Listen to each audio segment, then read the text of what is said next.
And we're back with me, Johnny McMurray, on the On the Spot Football Podcast for yet another fantastic guest. Throwing it back to the mid-70s, one of the youngest people to debut for Linfield, making his move to his hometown club in Ballymena, Mr. John Garett. John, how are you, sir? Not too bad, Johnny. It's good to have you. To be here. Well, thank you. You've done me a massive favour this week coming in.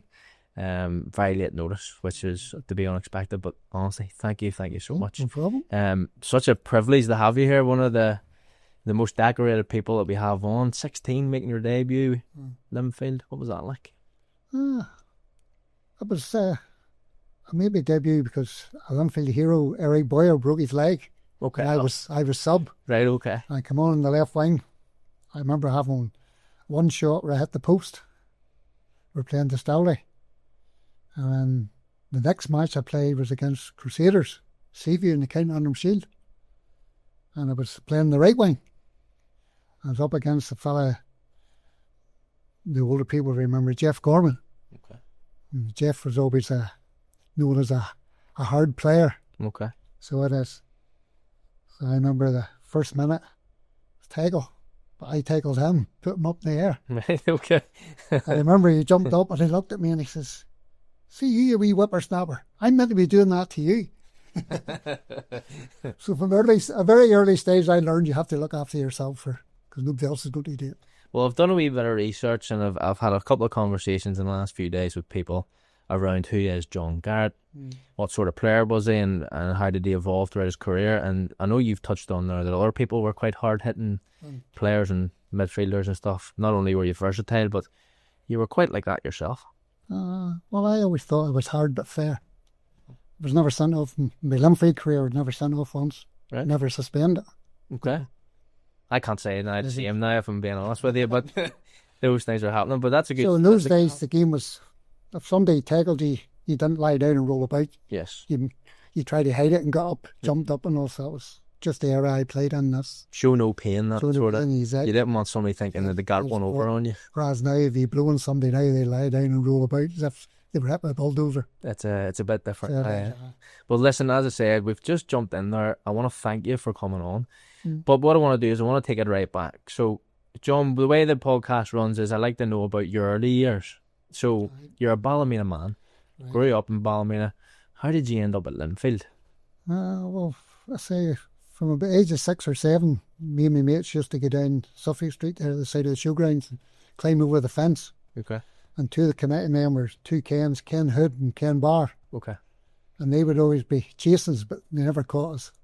So it is. So from a very early age, I was fully Ballymena. Mm-hmm. So in those days, we didn't have much money, couldn't afford to pay in, so we just climbed the fence.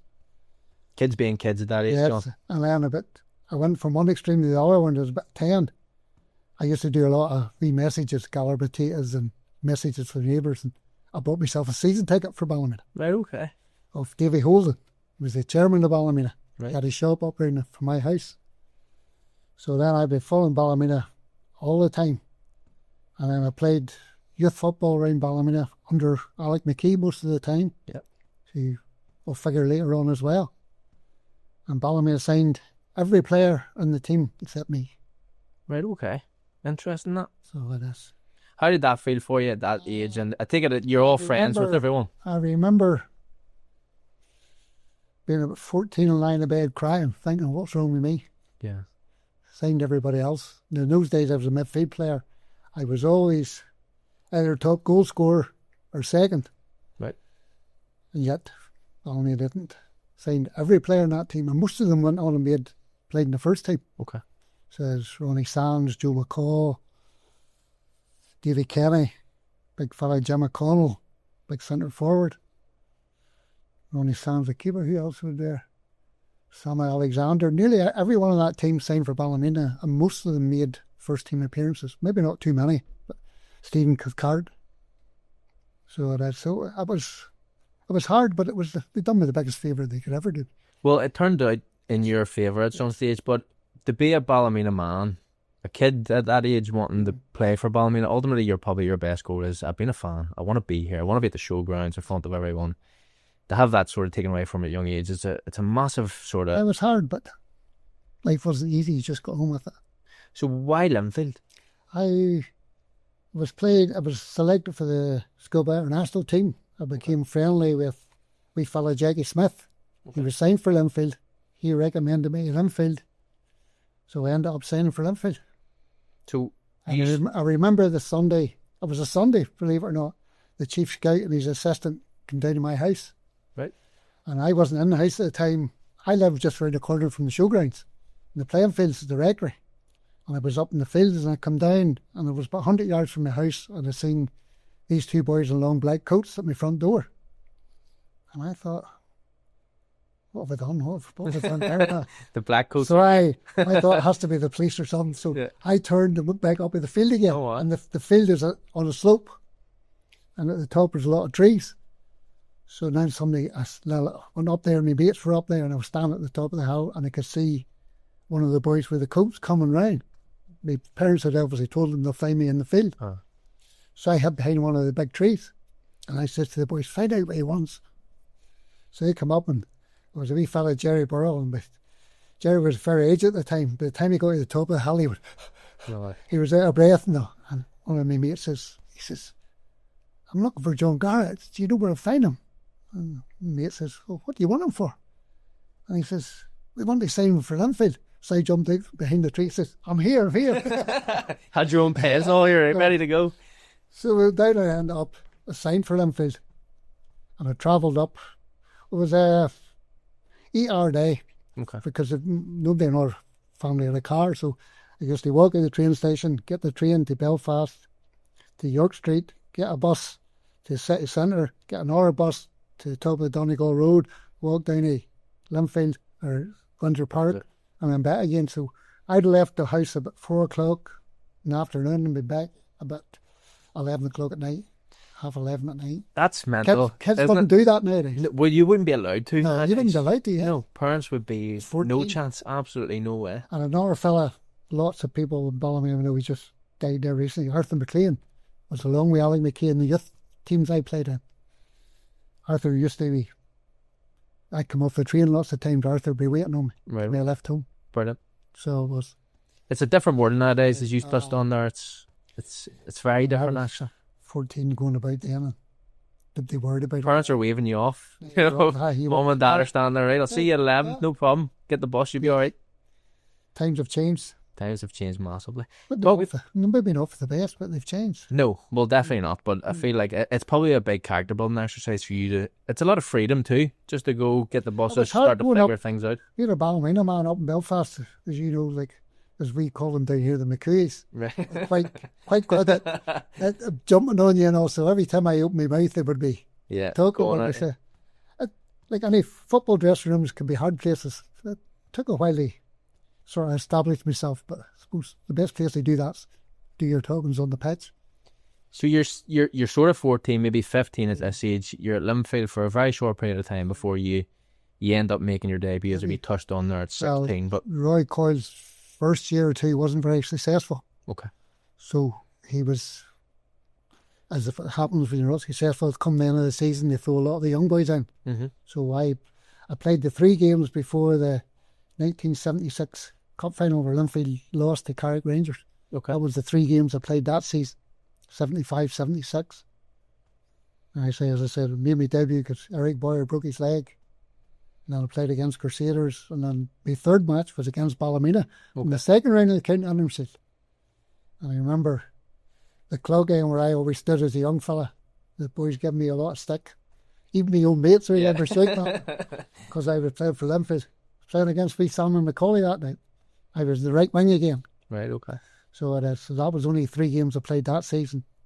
And then I went back and played for the Swifts.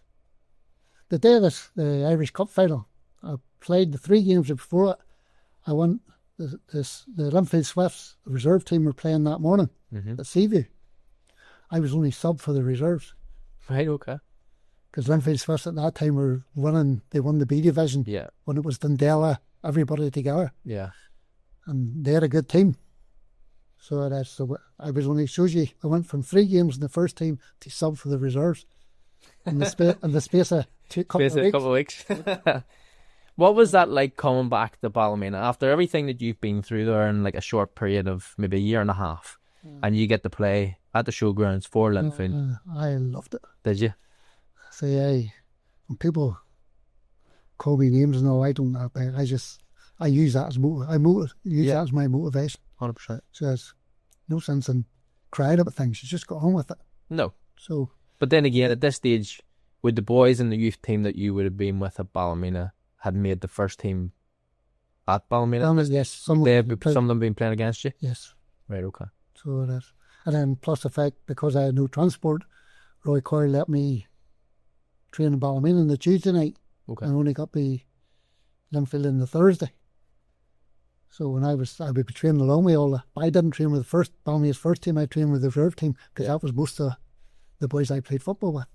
What was Coyle like as a manager for you in the younger days? Because he's been spoken about he was, quite a lot. Yes. He was the one that gave me a chance. Yeah. And he gave me my debut, and he's the one that stuck by me. Now, Coyle there wasn't a lot of chat to him. He didn't say he didn't do this, he didn't do that, he just interrupted. Right, okay. When I was at Linfield, most teams have it now, we had 20, 22 players. Mm-hmm. Most Irish League clubs had 14 or 15. Right. We had 22 players. Coyle's saying was, if you don't do it, I've Sunday it well. So that's how you found out sometimes you weren't playing. You just named the team, you weren't in it. And you just have to be. He never talked to you before, you're not doing this right, you're not doing that right. He says, if you don't do it, I've Sunday it will do it. And that was, get up to speed. It was hard, but you can't argue with his record. It's fair.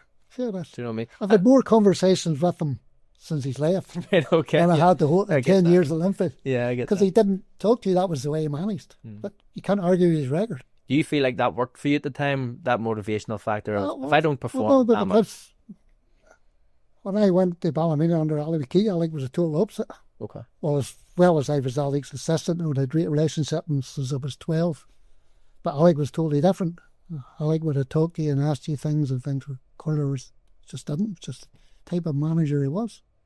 Your first couple of years at Linfield are like growing years, should you say? No, my first year was my best year. Was it? My first year and my last year. Okay. My first year, because I was 16, 17, you don't feel any pressure. Yeah, just go out and enjoy yourself. Mm-hmm.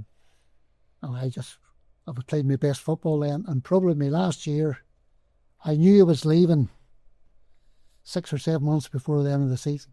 Okay.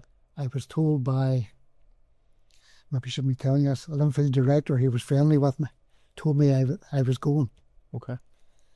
And because of that, I probably just relaxed again, felt no pressure. And my last year was probably one of my best years too. But it just shows you how the mental side of football has a big impact on it. Did you feel that Linfield was such a big club at that stage where there was a lot of pressure on it anyway? At least you have to win every game. Yeah. But that's the sort of thing I enjoyed. Yeah. So I just say the first year, I had a couple of bad injuries. I tore my groin. I was out for 6 months, each one. Okay. But I only played midfield. Coyle quite quickly put me back in the defence. Okay. I played 301 games for Linfield. I probably played 200 at right back. I probably played 50 at left back and 50 at midfield. Did you have a preference on where you actually wanted to play at the time, or was it? Right back was.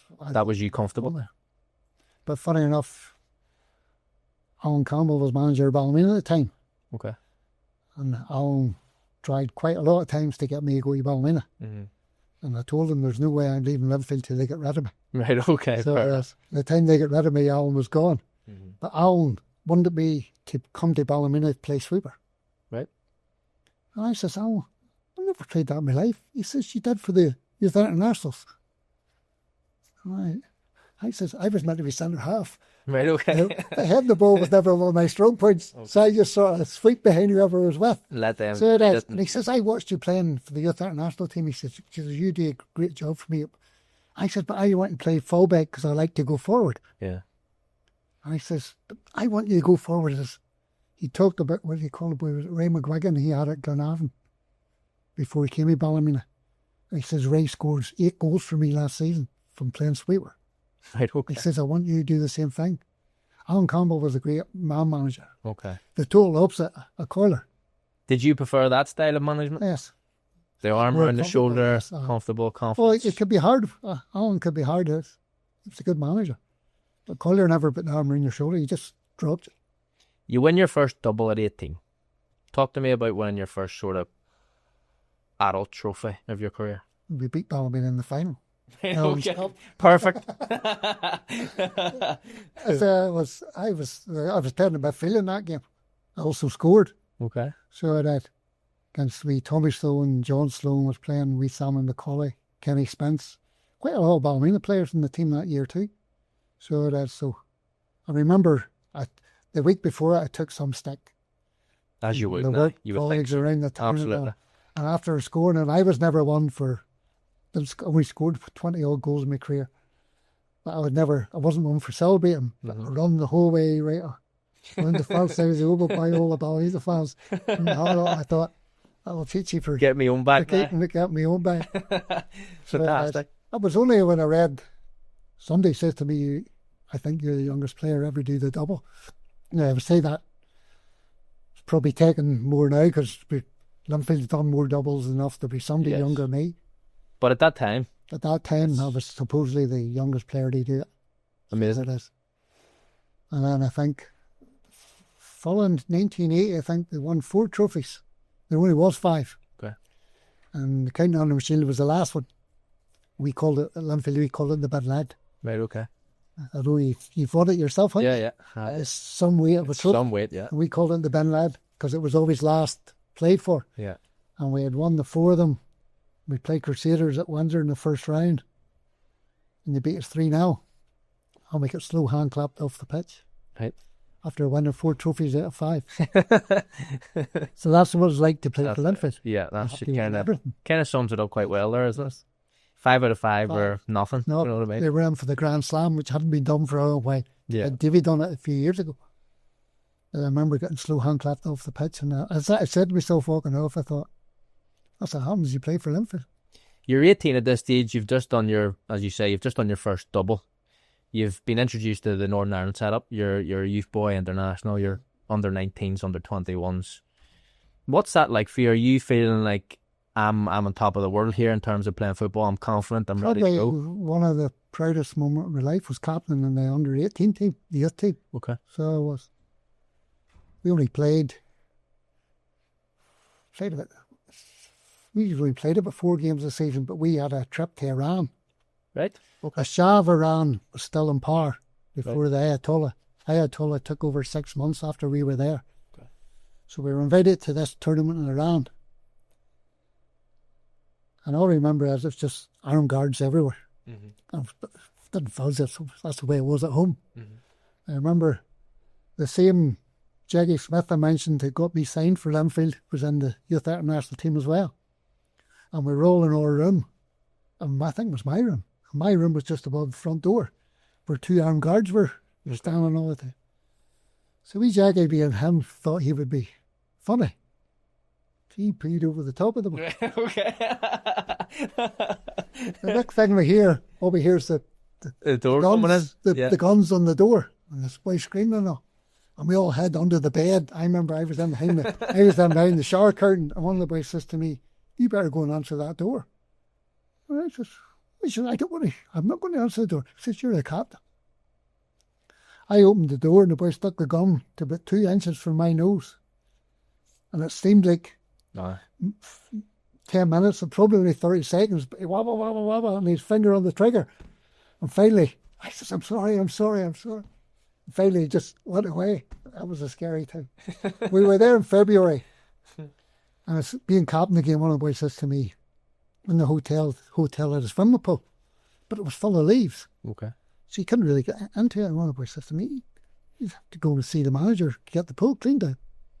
So I went to see the manager and I said to him, no, any chance the boys would like a swim? That was low 20s this time. And he says, no, sorry, we only use the pool in the summer.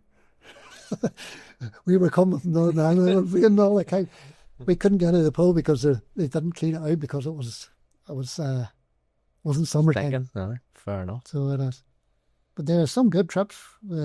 Those sorts of trips with those like those teams, you never forget them. That was why I think the Linfield team I played in, we worked hard. We all played as hard together as well. Yeah.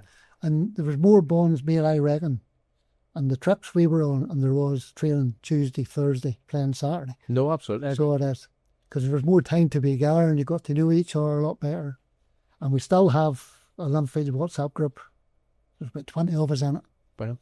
So there's... Who would be in that WhatsApp group? Oh, Peter Rafferty was in it. He is now, sadly, he moved to Spain. He's back home, dementia. Right, okay. He's not well. George the Lob. Martin McCarthy was in it, left it. Peter Dorland. Lee Dougherty. Who else? Lindsay McEwen. Colin McCurdy. Geordie the Lob would do most of the looking after, but nearly everybody that played in that team would be in it. Fantastic. We still get together. There's another, probably twice a year we all get together. So you should. So we do. There's nothing quite like it. I know it's hard to explain it, but it'll never change. Like, even though you haven't seen each other in months. Monthly next and all that we do, because always prone to make mistakes and yeah. So it is. So the banter takes, and you get McCurdy and McEwen and the Lob together. You don't get much chance to get a word in cycles, but it makes the day go in quick. So it does. So it's always good crap. It's part. People always say that I miss playing. I miss the camaraderie after it more than I do the playing. Social aspect. I played for 18 years, so I reckon I done that. I got me worth out of that, but off the pitch.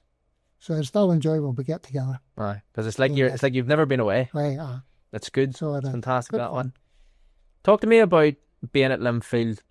You've obviously won titles now. I'd say you've represented Northern Ireland at the various age groups, and you've obviously made it to Europe a few times. So what's that like at that stage? I know you've kind of briefly touched on there. You're in the trouble sort of, and you'll be able to play at that stage. Obviously, that's one side and factor of things, but obviously Linfield wins most years, and they go on numerous European trips. I think you've had numerous yourself. But probably the most infamous one is Battle of Dundalk. I played that night. Okay.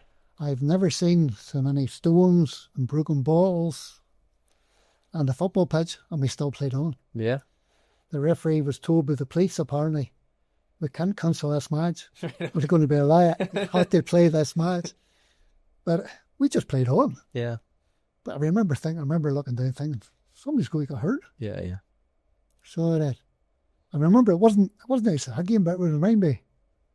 It was a Linfield Clifford game, and I wasn't far away from the halfway line, and I heard that by my ear.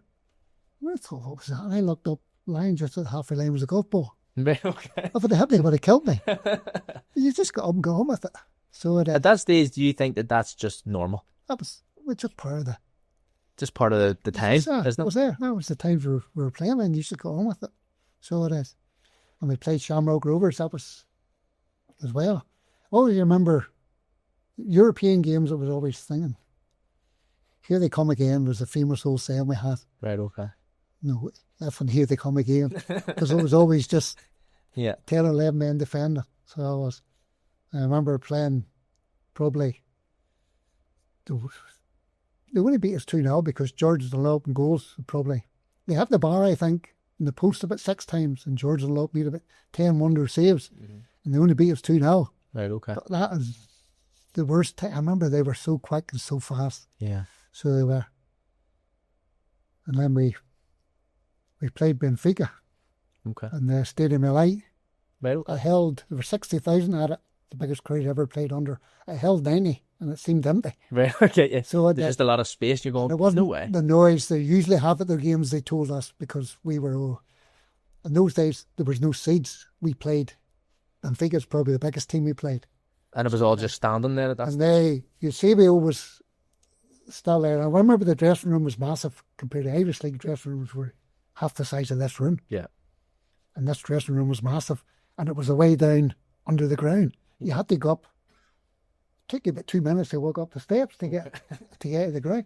Well, at the top of the steps at this time, Peter Dorland was started the PFA, the Players Union. Okay.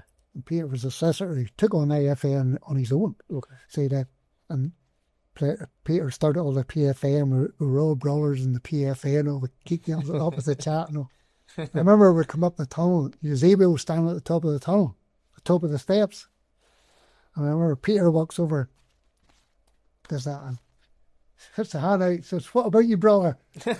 Eusebio goes, mad Irishman, mad Irishman. So, and then we got out of the pitch, and I remember standing and I thought, I felt all wet, the back of my head all wet, and I thought, somebody's taking a piss here, and I looked around, a sprinkler. Right. I'd never seen a sprinkler in my life before. I thought, where'd that come from? They pop up out of the grass. Yeah, I'd never seen one in my life before. And there's me standing getting soaked with it. Brilliant. So and all I remember, it's like a billiard table. Like Irish League pitches in those days were quagmires. Aye, all over the place. So Yeah. played most of the time in muck, which sort of subbed me because it slowed everybody down to my pace side. I get you. So Using it to your advantage. This was like a billiard table, so it was the pitch. And they moved it probably as quick as possible. So they beat us. We held them. It was 0-0. 20 minutes ago. They scored one and then they scored two in the last couple of minutes. So we drew 2 each with them.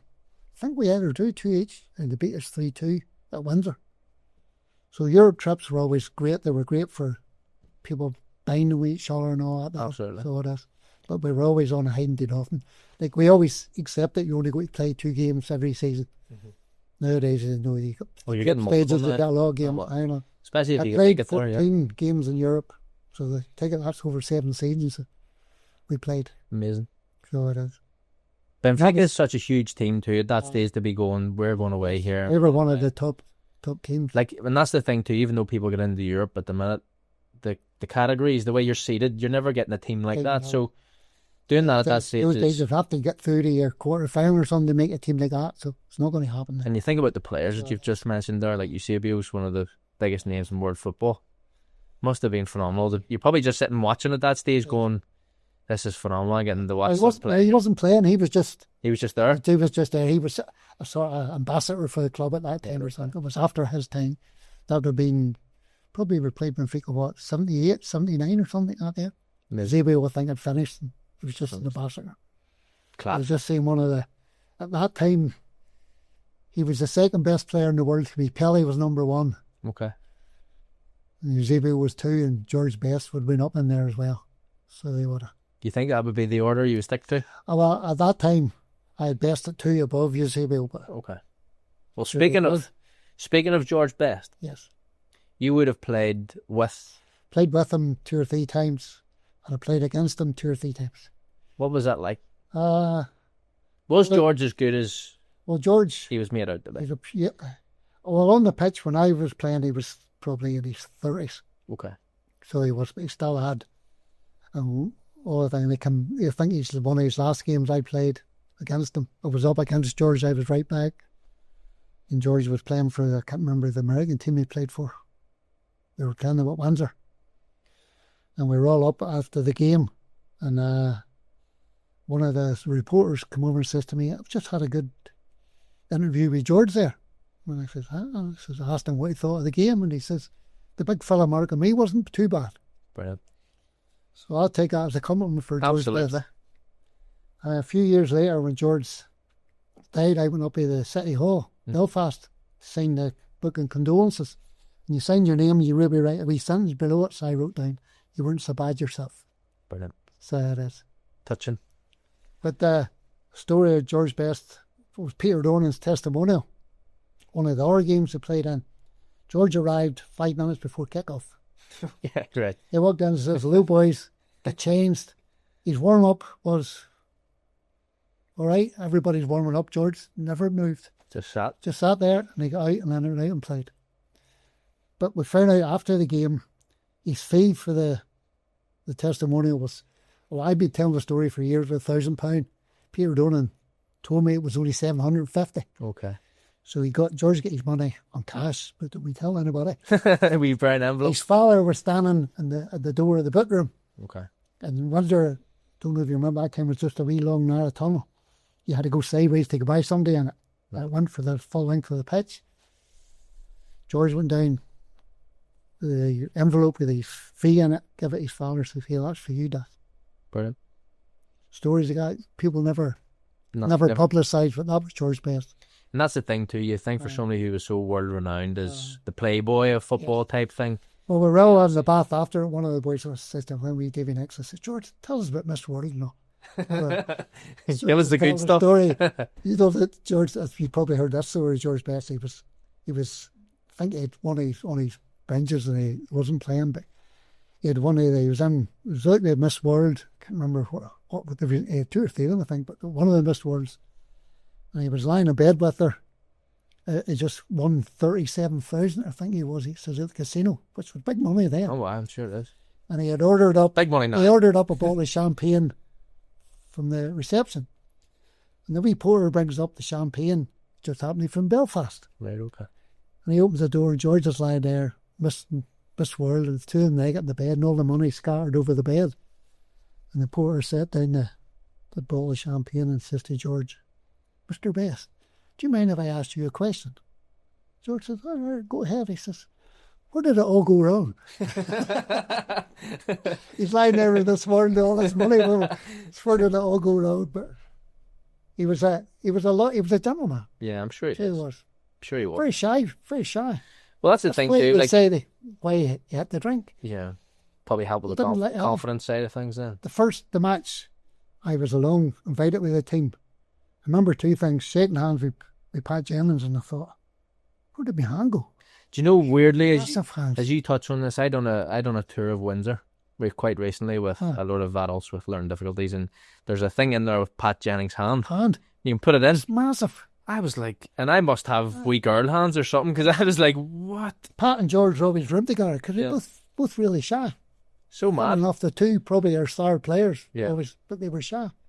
And so that was his last game. Johan Cruyff, we played Holland in the World Cup qualifier. Now we were already out. Holland qualified. I think Holland got beat in the final. So you're a part of the Northern Ireland squad. I wasn't in the squad. I was just invited. So you were there with them training, and I remember I was sitting in my room. I didn't know what to do. Right, okay. And then this knock came to the door, and I can't remember who it was. Was it Dean McCreary or something? He says, "What are you doing?" He says, "Come on down and join the boys." Yeah. So I went down and joined the boys, and it was a good experience. So it was. So at least you were there for a moment of history. History, yeah. Realistic. Oh man. So it wasn't to be. It's I had my chances to go to England a few times. Okay. Arsenal probably was the biggest bet. Okay. Terry Neal, who was the Bangor man, was manager at the time, and Don Howe, who went on to manage England and Arsenal, he was assistant manager. And I went over in the trial and all, and I remember Terry Neal and the Marble Staircase. Highbury was known for the Marble Staircase. They met me there, and he says, I was there for a week, and he says, "I'll let you know, but offer you a job." And my first thought was, football's not a job. Yeah. Football's my sport. So straight away, that's a minus spark. There's no way you're going to make it with that kind of attitude. And he says to me, I was a second year apprentice, electrical apprentice, earning £33 a week. Okay. They offered me 200 plus bonuses. And I turned it down. You turned down Arsenal? I didn't want to turned it down. I told them I needed time to think about it, and they said, "Right, we'll give you a week." That week went only 3 weeks, then it went only 4 weeks, then it went only 6 weeks. I didn't want to say no, but I knew I didn't want to go. Right. So finally, I remember meeting fellow Jim Duncan, one of Linfield directors, and he says to me, "You don't want to go, do you?" I knew Jim well. Yeah. I says, "No, not really." He says, "Go on and tell him that." So then Linfield weren't too pleased because the fee was 30,000 or something. Yeah. It's a lot of money then. Absolutely. And they were losing this, so obviously they weren't too happy, but never regretted it. No? Never once.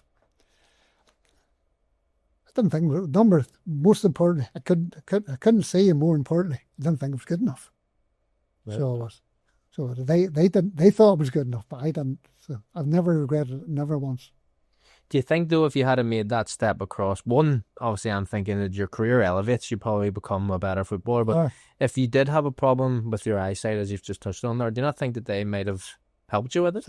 Oh, they could have. Well, I remember, Linfield actually was one time, we were playing my first year. I was at halfway line and we scored. Okay. Wasn't Paul Malone, it was Martin Malone, his brother, and Eric McGee. And I ran down and jumped on Eric McGee.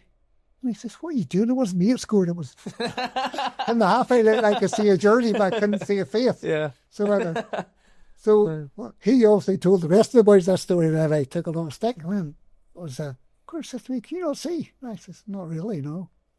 So Linfield got me contact lenses, which in those days were very small, hard contact lenses. And they sent me to the optician behind the City Hall in Belfast. And I wore those lenses my whole career. Right. Did it make a massive difference, or It did? But when I didn't lose them, I lost them all the time as well. Right, okay. So but I hated them.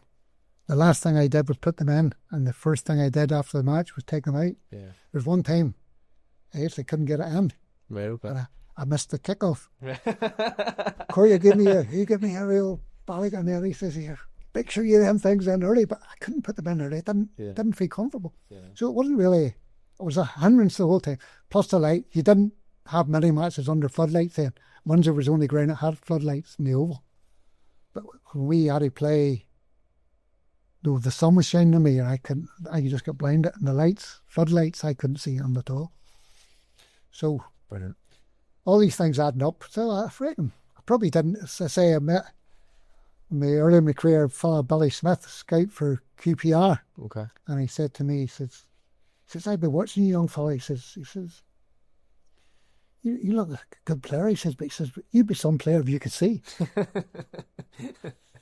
So sort of got round there, and then I used to play on it with the referees. If I did a tackle and it was behind, I said, "Oh, I can't see, and all that." Right. Can I let you away with it? One of the first things I always done before every game was find out the referee's first name.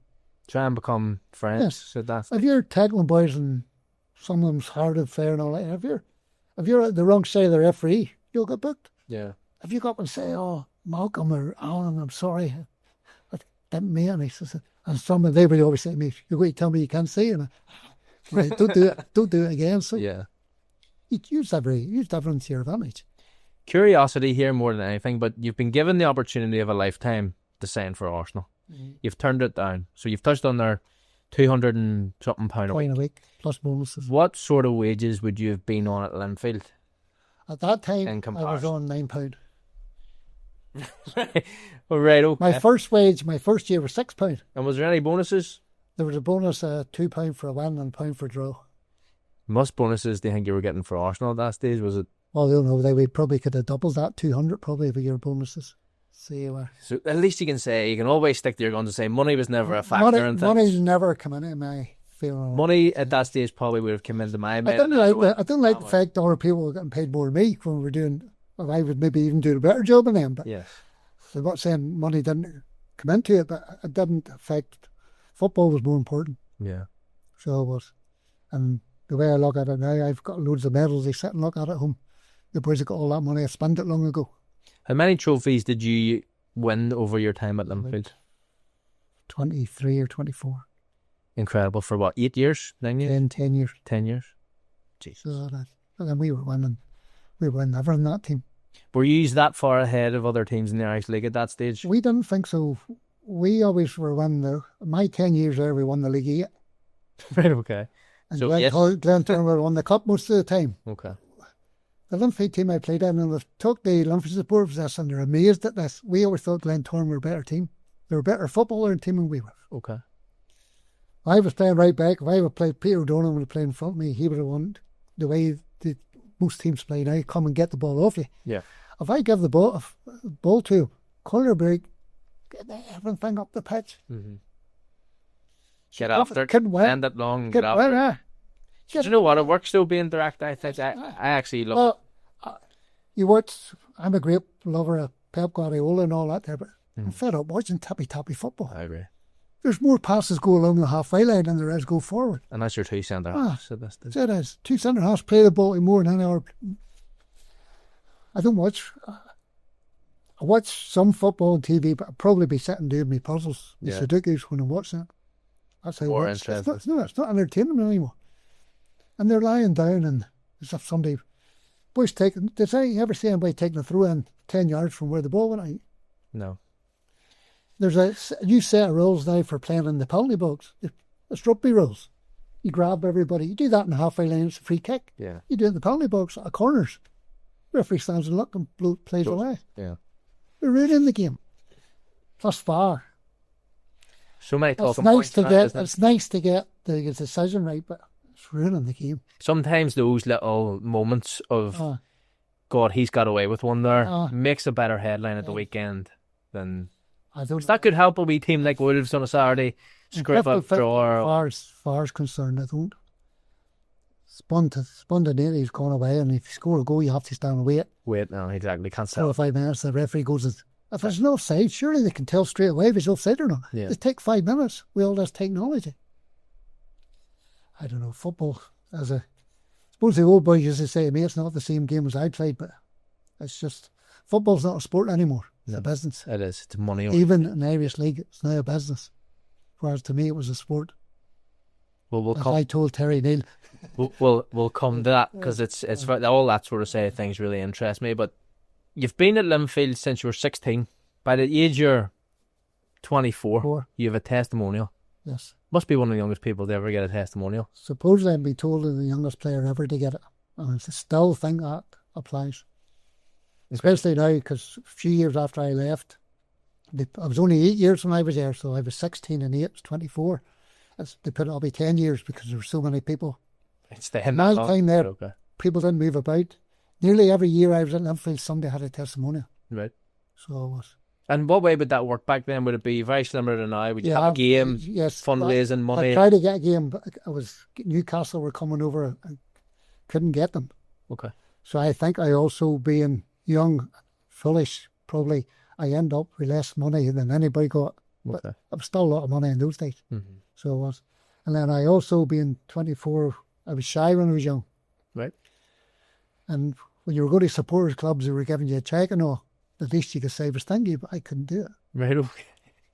And this went on for the first 2 or 3 times. And one of my committee men says to me, John, you're going to have to go up there and just got to say thank you. So I thought, right, I better have to do this. So I went up, said it. By the end of my year, you had a full calendar year. By the end of that year, they couldn't get me down. Right, okay. How was you ready to do this? Talking then? They couldn't so they couldn't shut you up. Couldn't shut me up there after. But it was good. You're meeting all the supporters and all. It's nice. It's a good thing to wrap up, especially for people who have served that long. I feel like it's definitely a good honour to have at the club. As I say, I played in the team full of legends, but there's no way I would class myself one. I always classed myself being lucky. I played in the team which was full of legends. Right, okay. But the Blue Men liked me because I gave 100%. That's all that matters. Most football supporters, if they see you're trying, absolutely. I wasn't the best footballer in the world, so I tried. I would say that very much so with even now. And that's all I heard from the supporters all through my benefit year. Tackles people in front of me, gives 100%. So the whole time I was at Linfield, I say Alan Campbell was trying to assign me, but I said, Alan, I'm not leaving to get rid of me, but then Coyle decided I was going. And I found out 7 months before I went. Did you want to go at this stage? Oh, no, I wasn't. You were happy to stay? I wasn't leaving Linfield till they got rid of me. Okay. So I wasn't. So were you upset at this stage that Coyle made the decision to kind of let you go? I just thought that's the way it is. Football's football. So I found out 7 months before it. Linfield didn't know I knew, but I knew. Right, okay. They signed Alan Dornan. Okay. From Ards. And they had the deal all done at that stage. It was one of the top committee men too. Ballymena man too, resident from Ballymena. Right. But he told me I was going. It was for that season. I played every game in the league. We won the title that year again, and I reckon after my first year, that was my best year. Leaving on a high, but you're more proud of that then at that stage. Okay. And had you lined up then your next club or negotiating? I didn't know where I was going. Okay. They for my service, they give me, because I didn't cause too much hassle when I was there, they give me a free transfer. Right, okay. So one of my committee men in my Linfield testimonial was friendly with Jimmy Brown, okay, the Ballymena manager. It was me that was doing all the approaching to get signed to Ballymena. Okay. You wanted to go home? I wanted to go home with Ballymena. Carrick offered me 4 times what Ballymena offered. I kind of struggled, like, looking at it now, being like, different clubs back then had more money. Well, Ballymena was a big money team, but then they were bankrupt. Okay. So I went at the wrong time. So I say Carrick offered me 4 times what Ballymena offered. Right. But I wanted to play for Ballymena. I was lucky. I played for the 2 teams in the Irish League I wanted to play for. 100%. Linfield and Ballymena. And they said to me, everybody is on £15 a week. At Ballymena? At Ballymena, and I says, I'm not signing for £15. He says, we'll give you 17. So I signed for 17. Okay. I was still on 17 when I left 8 years later.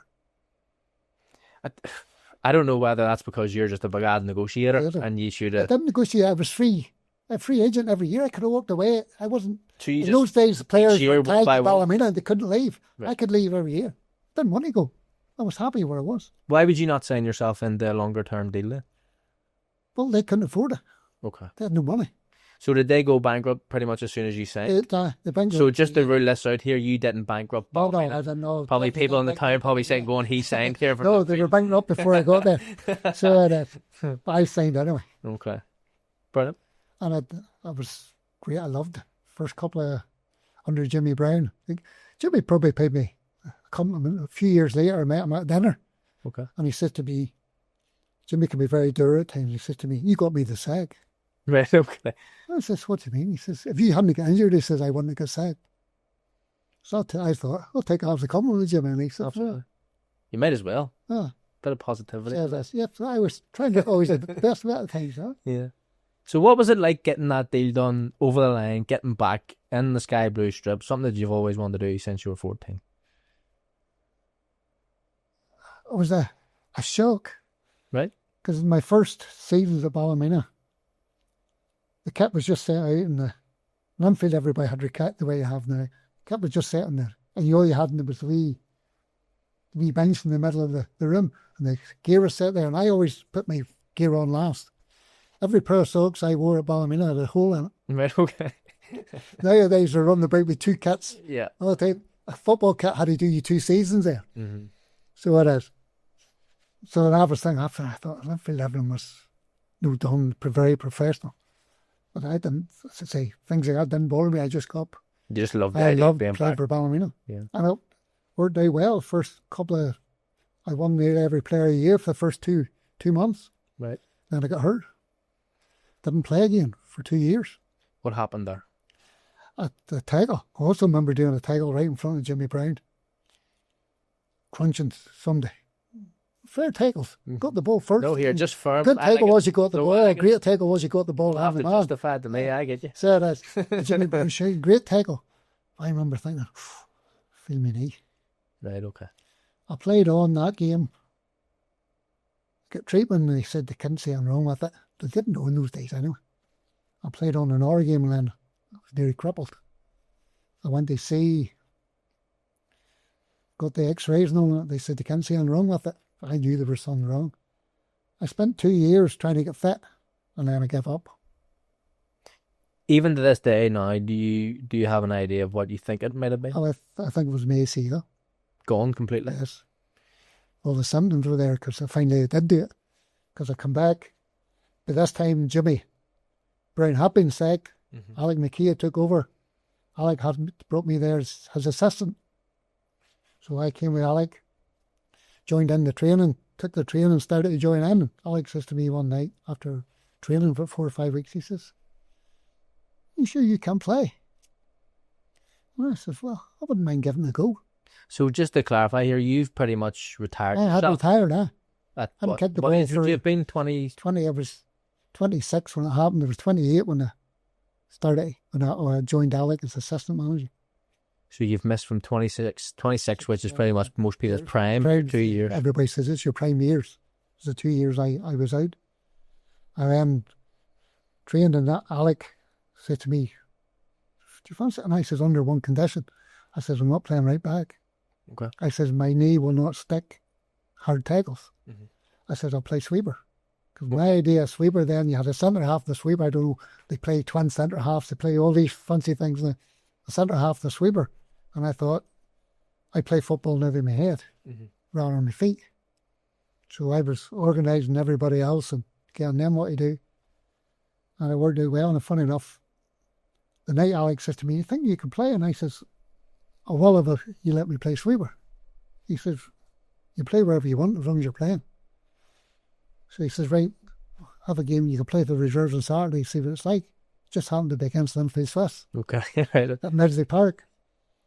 So I played that game, felt okay, come off the pitch. Alex says, "What about it?" And I says, "Feels okay." He says, you're playing the first team next week. Was there ever any flare-ups early on to let you indicate that there may have been another problem, or were you good to go? No. For 2 years, I've never missed a match. That's insane. So it is. And then Alec then left. Jim Hagan came in, and Jim played sweeper. Okay, so this is a couple of years later. Yeah, yes. Okay. And well, during Alec's time, well, we'll go. Carry on with Jim Hagan, but Jim played sweeper in my possession, and Jim says to me, "I want you to play right back." And I knew as soon as he said that, I says, "I'm not going to last." Yeah. No, I didn't last. I lasted one game. I thought it would last a while, but my first game, I had a crunch and tackle. We were down at Coleraine, we were playing Coleraine. Crunch and tackle. I remember Neil Fullerton, who's Jackie's nephew, was playing for Ballymena at the time. Neil shouts over me, "Great tackle, John, great tackle." I remember standing up after the tackle and my leg just felt as if it was hanging there. Mm-hmm.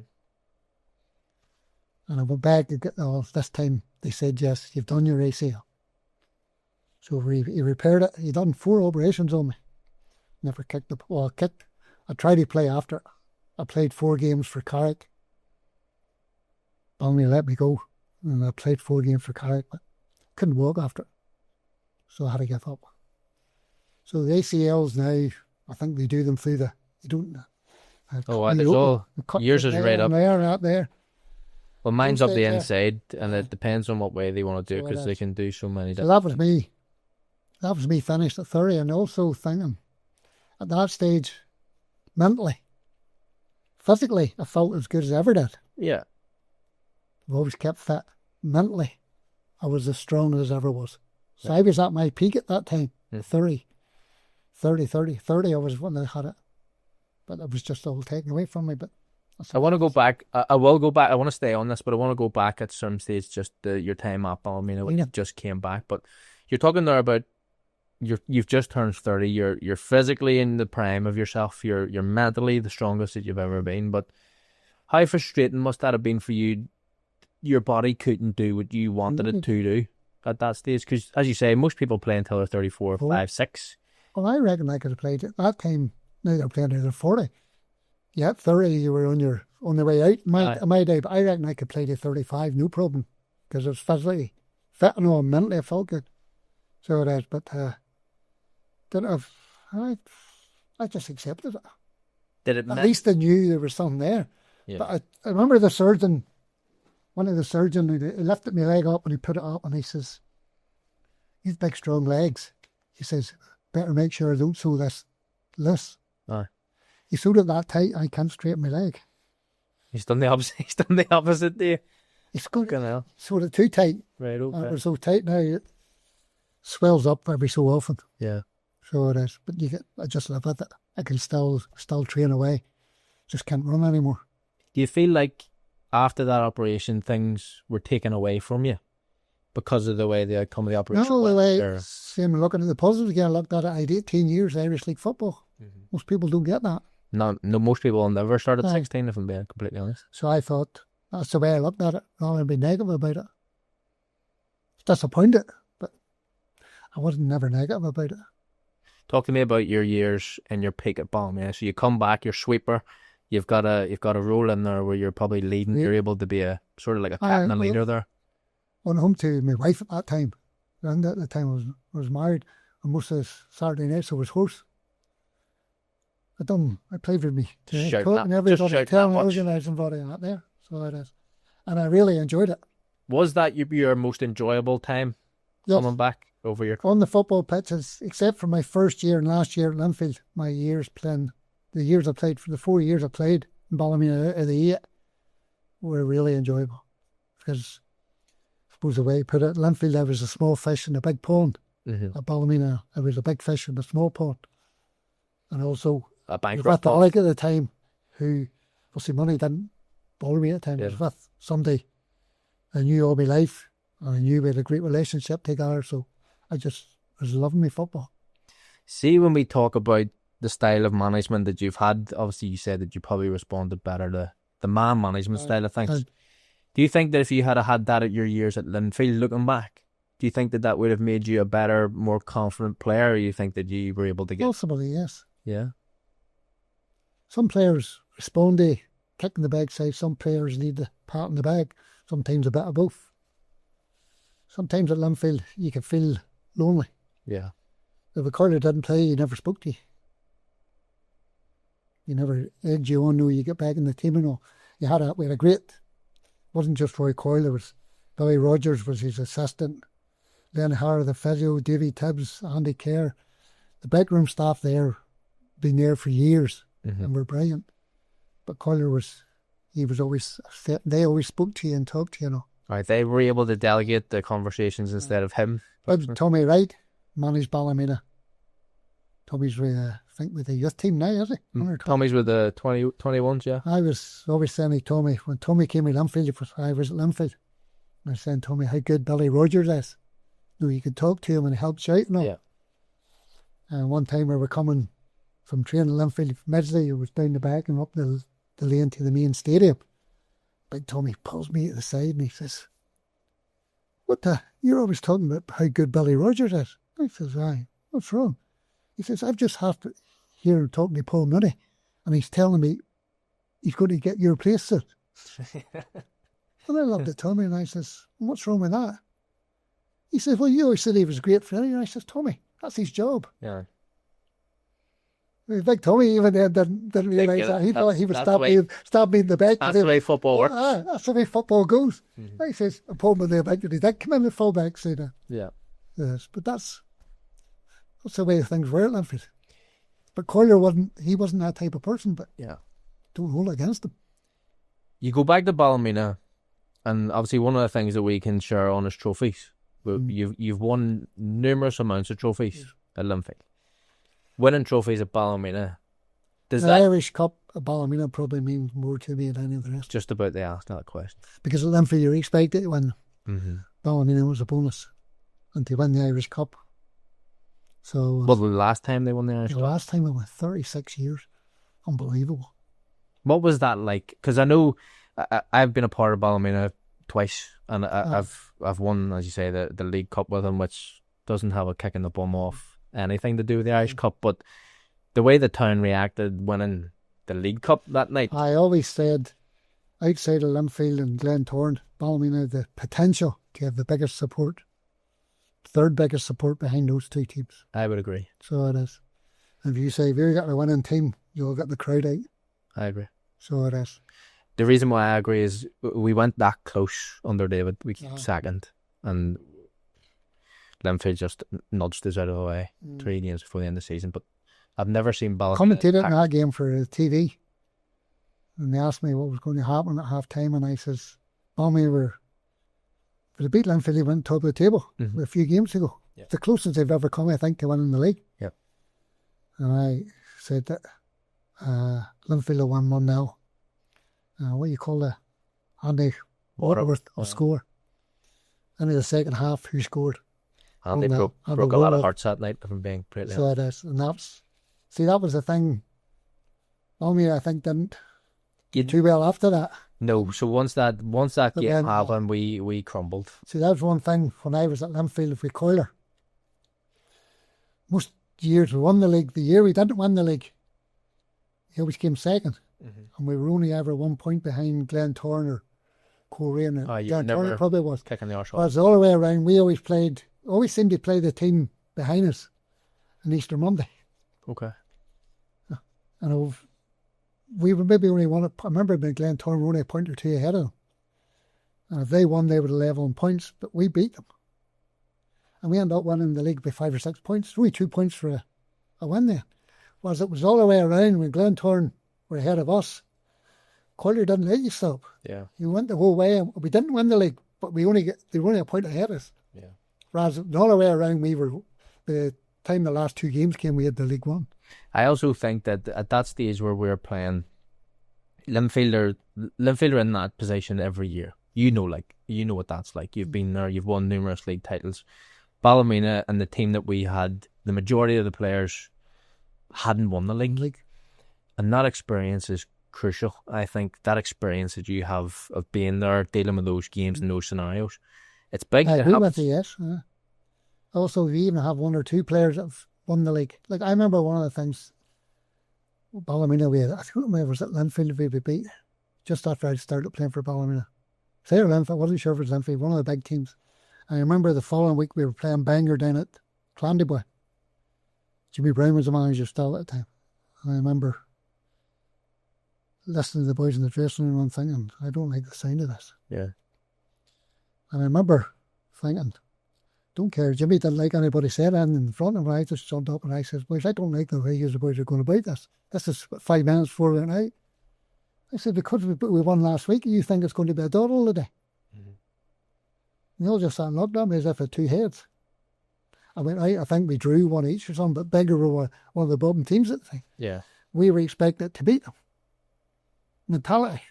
Football, it's not like that at all. It's unforgiving.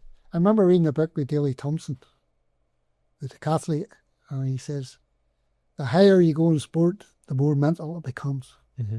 I would agree. So, and he was great at it. There was a big German, he used to suss out all the time. From the Catholic, he used to keep him going with wear T-shirts and saying, I'm the best. And he says that the mentality it helps. Wins you the games. It does. Sometimes you have the mentality just to know what it means to win the league. It helps when you're... If you have a team of winners or a team that's expected to win and has that, I think that definitely kicks you, especially against one. The question I've been asked a lot of times, what's your worst experience football was? And what made me more angry than anything was we played Glenavon one day at Windsor. We beat them 9-0. Okay.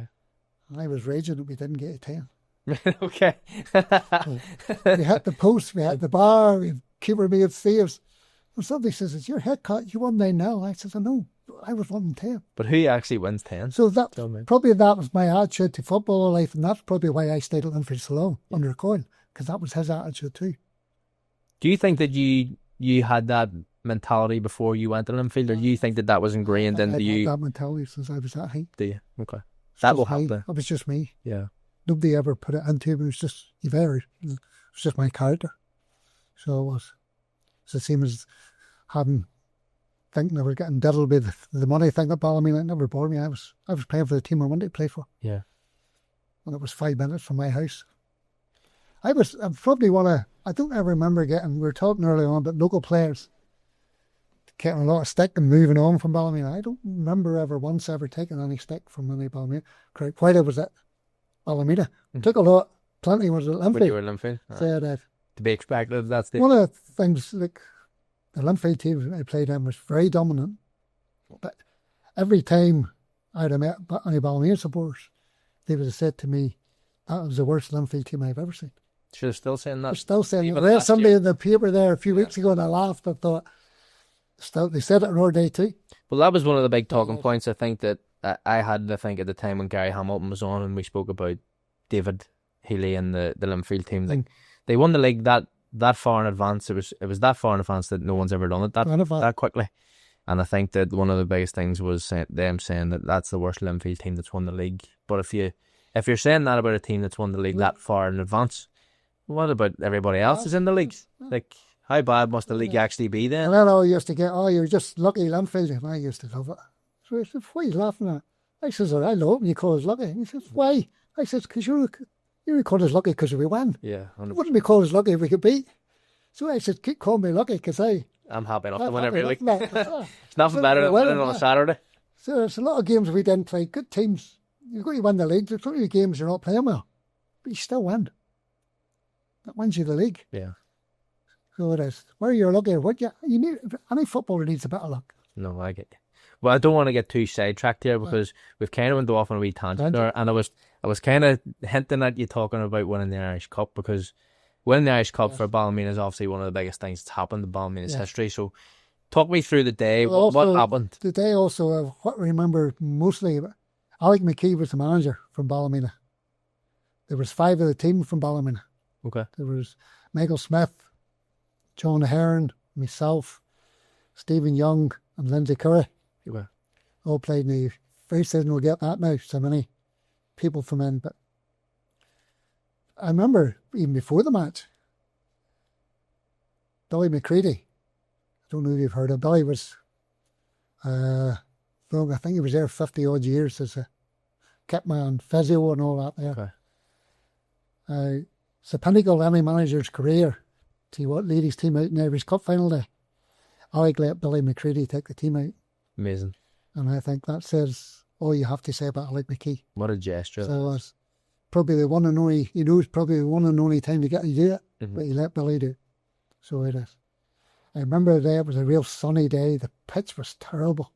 It was just, there was hardly any grass on it, and it was just solid. The match was terrible. Yeah.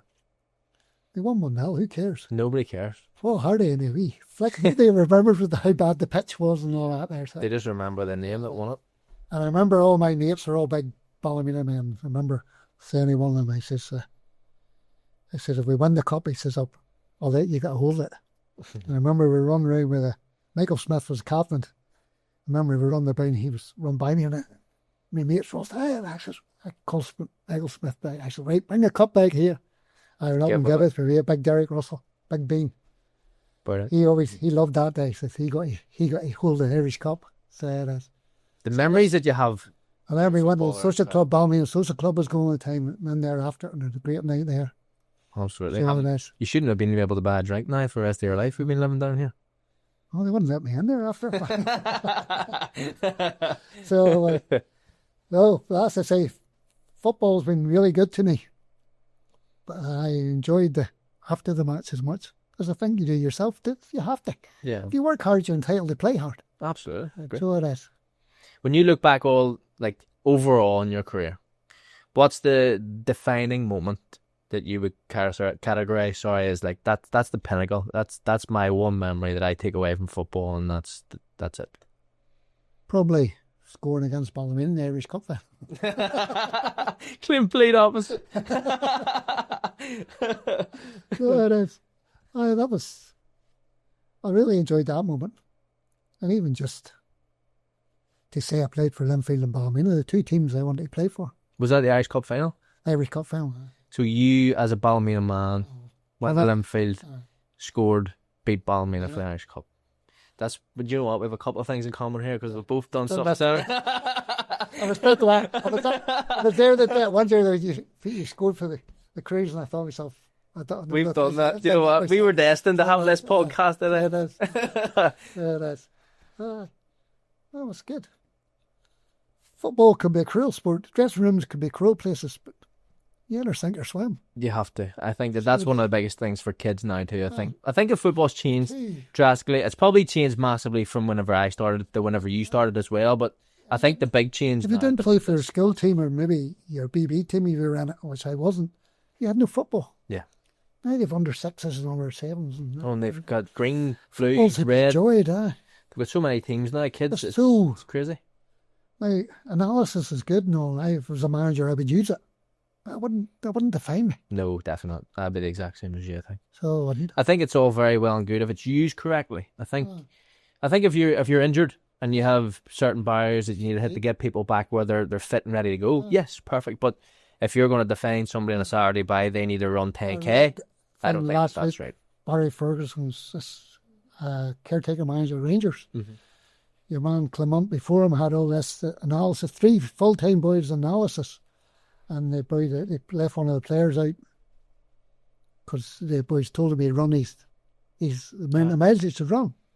And Ferguson came in and they come over to the 3 boys come over and says he has to stop training now. Ferguson says, why? He said, because he's run these miles for this week, he doesn't need to be doing any more. Ferguson says, see you 3 boys, get the hell out of this ground and don't come back. He says, I'll decide if he can't run anymore. He's playing well every week, and you're telling me not to play him. Well, that's it. I would still use analysis. But that's a negative side. I would use it. 100%. I would still use my head. Oh, God, no.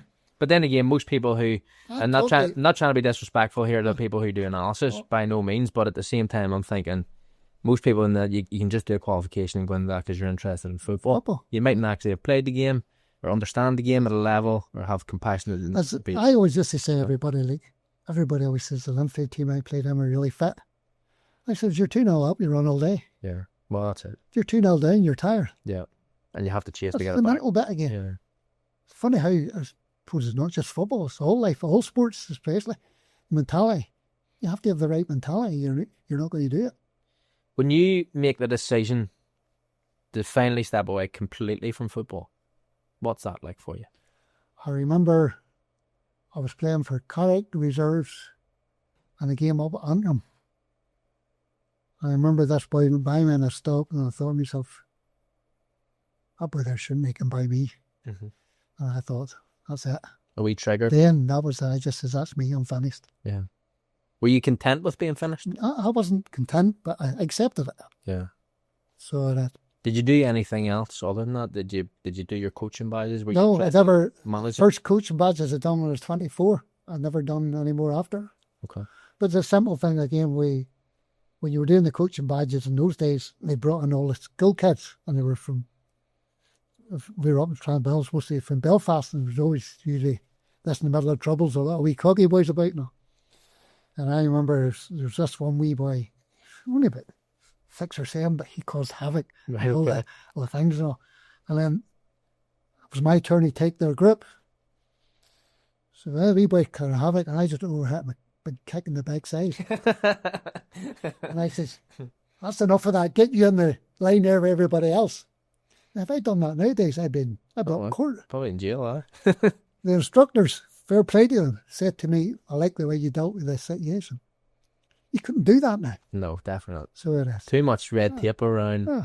Well, I mean, you can't really kicking people one thing, but I have it. Or went up the backside, but he just looked at me and there wasn't a word out of him after it.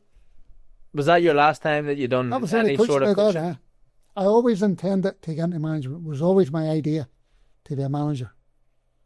I remember lots of times, not Norman's wife, Norman McBurney's wife, was saying to me, Norman wants you to be a manager, Right, okay. And I'd always intended to, but I got to the stage where I had 4 young kids. I had a job, I was doing homers as an electrical bit.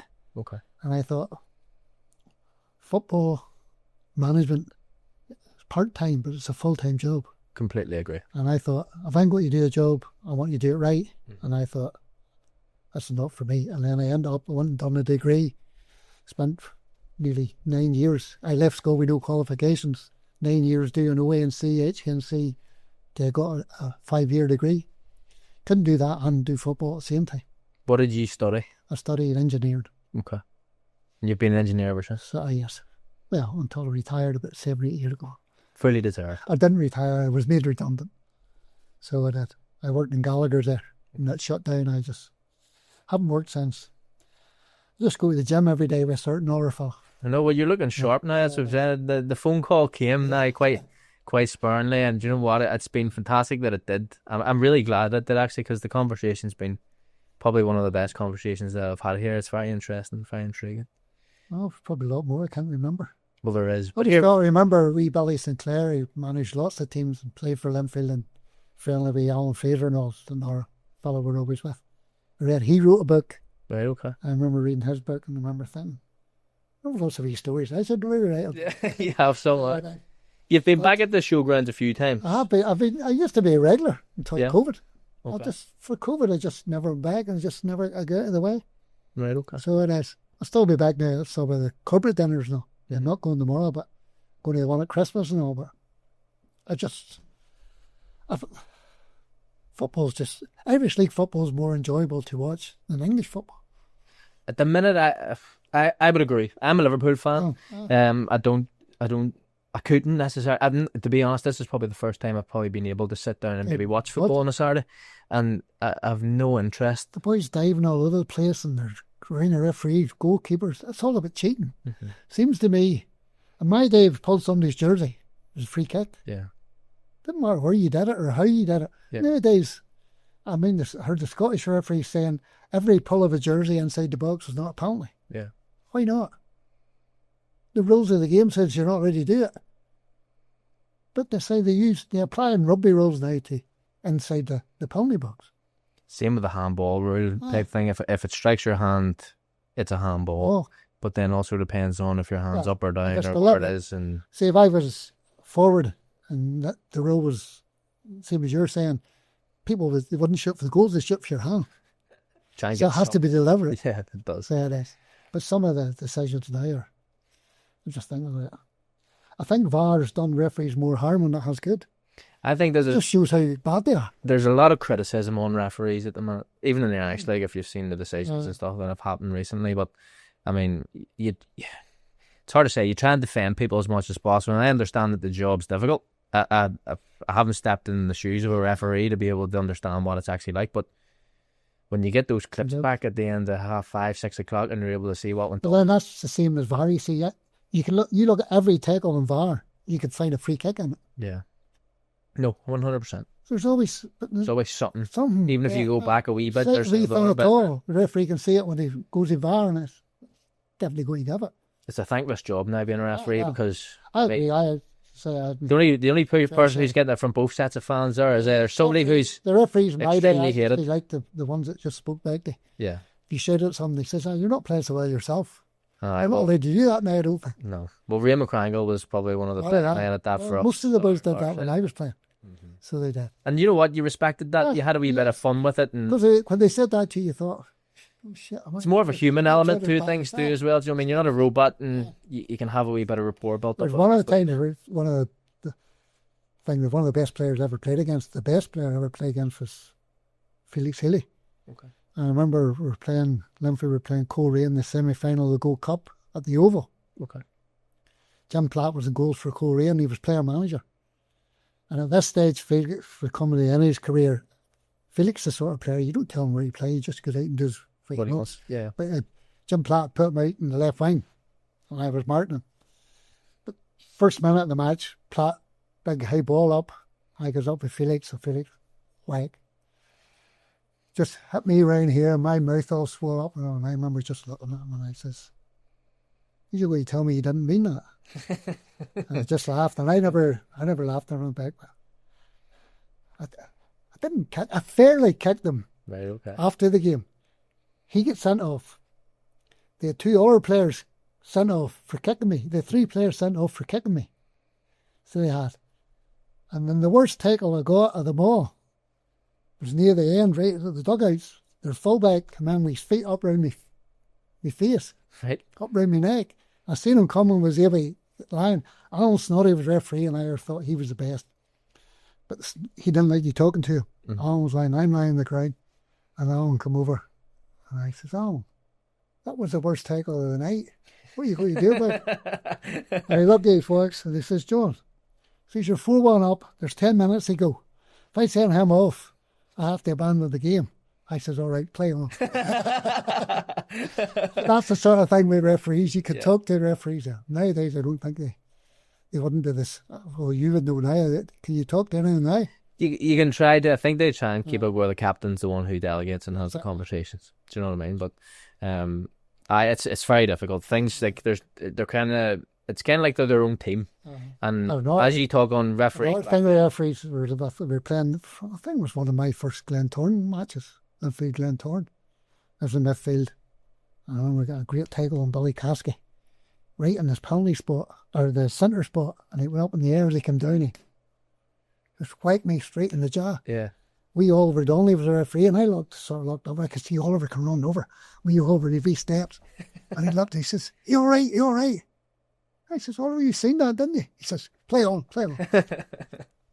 Just go home out those days. That's the thing too. Probably in a big game like that too, he's probably going, "If I make a decision here, this could be crucial." He's seen what happened. He just play on.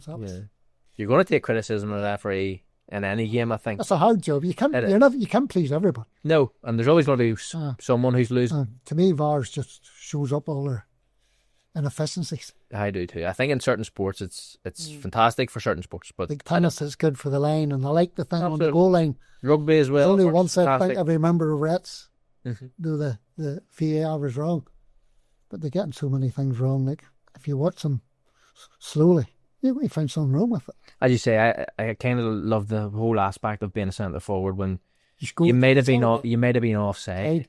And you've got away with one, and you know you're offside even, or something happens and you slot it and you look, you get away with it. There's a wee, I've got away with one there, you know, and that's gone from football now. All Eden's a sell up, I believe, at the end of the day. It is. But listen, what an absolute pleasure it is to have you in the studio on the podcast. It's been been phenomenal. And as I say again, I really appreciate you taking the time. I was stuck there, and you've saved the day.